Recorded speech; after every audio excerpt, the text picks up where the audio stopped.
Hello my friends, the situation with the United States military support and support in general is getting worse. Let me show you this article from Reuters, but it was also confirmed by Financial Times.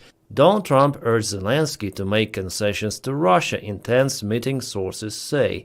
And concessions means giving up Ukrainian territory, Donbas. Just like that, because Putin wants it and Donald Trump also wants to obtain his Nobel Peace Prize. This information was published by 3 legacy media sources, and they referred to their sources inside the White House administration. And we have the confirmation of that one from European partners and from Zelensky himself. The Prime Minister of Poland, Donald Tusk, mentioned that none of us should put pressure on Zelensky when it comes to territorial concessions.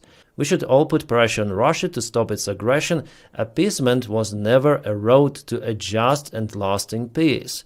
Indeed, if we check out the history of the Second World War. So as for me, it's also very strange to see what is happening from the White House. Well, not just Trump was pushing Ukraine to give up own territories without any fight.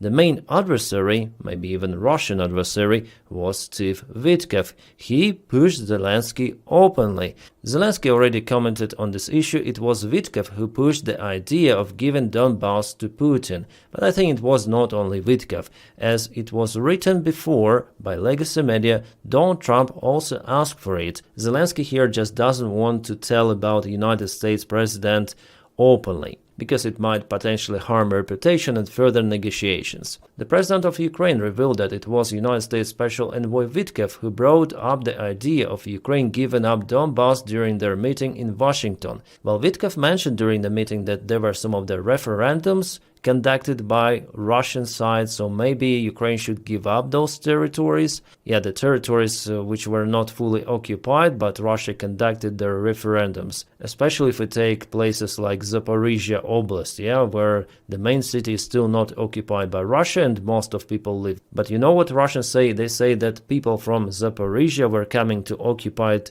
territories just to vote to join Russia. Complete madness. Well, nevertheless, Zelensky responded firmly, saying that Russia's so-called referendums were a farce conducted after the occupation. Yeah, not only after occupation, but before it. Yeah, still they're not able to occupy those territories fully. The Russians claim they held a vote among their people, but between the invasion and that so-called referendum, 10 years passed, he said. Maybe here he mentions Crimea, where referendum was also illegal because administration buildings, all of them were occupied by Russian Spetsnaz. Then Witkoff referred to the fact that the results of these referendums were written into the Russian constitution. Well, Zelensky replied that if tomorrow Putin adds something else there, are we supposed to give it up again? And if I add 2 Russian regions to Ukraine's constitution, will they withdraw from those territories? Yeah, of course, the answer is no. Putin is just using the current White House administration, which is damn incompetent,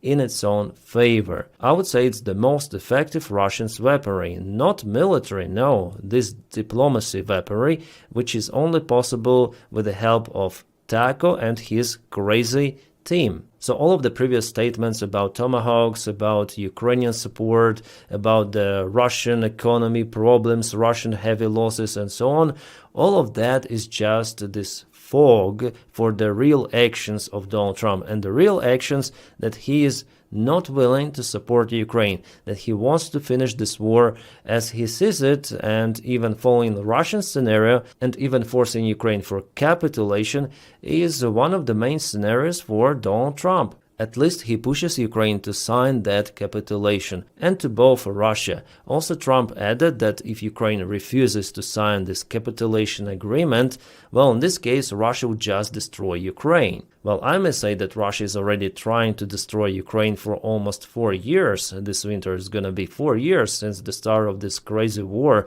and Putin really wanted to win it with limited amount of the forces. He thought that people in Ukraine really support Russia, so he organized this blitzkrieg campaign, which went to a failure for the Russian army and Russian regime itself. And now Putin is basically forced to continue this long-term war, which is exhausting the Russian economy. little by little. Yeah, Russia still may sustain itself for extensive period of time, but with this war, finally, Russia will not manage it. Russia will start to decline, collapse, you may call it different names, but this process is just imminent, and it all happened because of Putin's decision to start the war. Later on the next day, on board of the Air Force One, Donald Trump was asked by journalists of whether he pushed Ukraine for capitulation and seized its territory for Russia or not.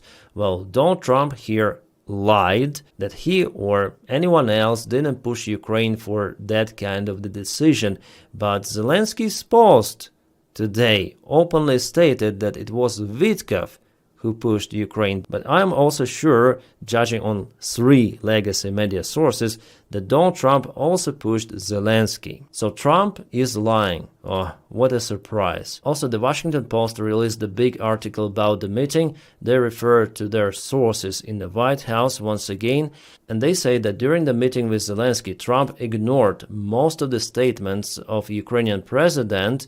Zelensky's points of view were just missed for Donald Trump's remains of the brain.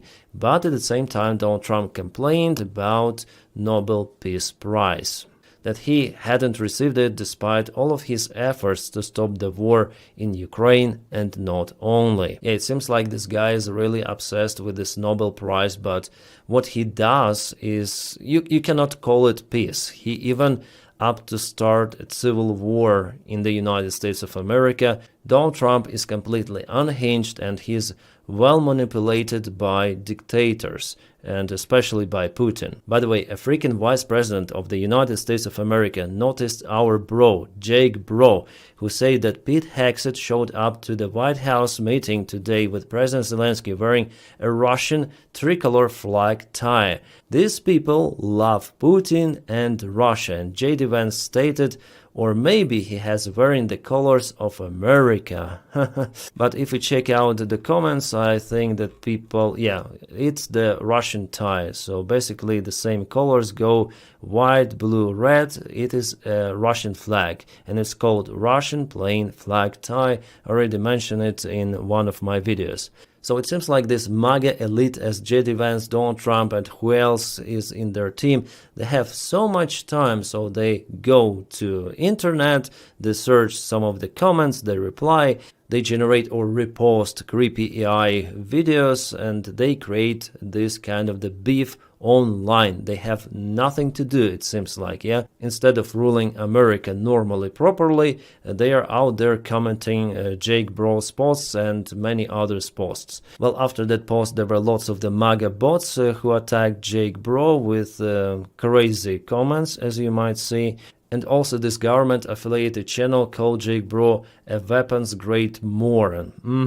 An official White House government account just called me a weapons-grade moron. Yeah, White House has a rapid response, and also classical White House, yeah? That's the new stage of the idiocracy of the United States of America. I mean, their government. United States is, after all, a great country, awesome people, but somehow they elected with majority Donald Trump. Now, of course, it is different. People mostly disapprove Donald Trump, and you may check out these statistics or any sort of the other one.